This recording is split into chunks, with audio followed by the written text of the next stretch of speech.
Reverse parallel parking, the missing step most learners are never taught. Ask almost any learner driver what they fear most in their driving test, and reverse parallel parking is usually at the top of the list.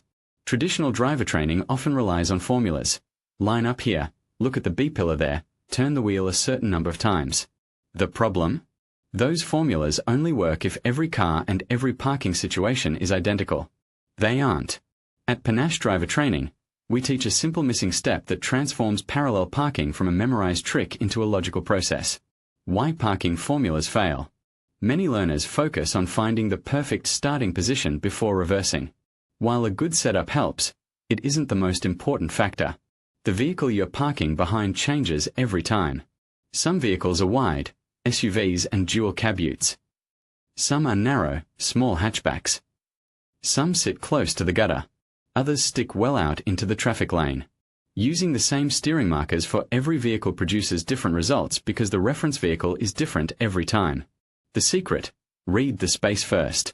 Before you drive past the empty space, observe the vehicle you'll be parking behind and ask, how far is it from the gutter? Gutter gap. How wide is it?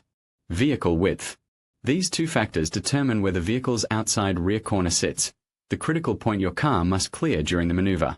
Gutter gap plus vehicle width equals timing for pivot point 2. Once you understand where that corner is, you can adjust your steering to suit the situation rather than relying on fixed landmarks.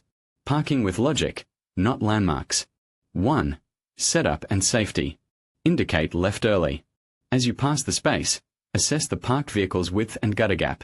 Stop slightly ahead of it and complete a full safety check before reversing. 2. First pivot. Reverse slowly to your first pivot point and turn the wheel quickly to full left lock. Guide the rear of the vehicle into the space until your car reaches roughly a 45-degree angle to the curb. 3. Straighten. Straighten the wheels and continue reversing slowly. 4.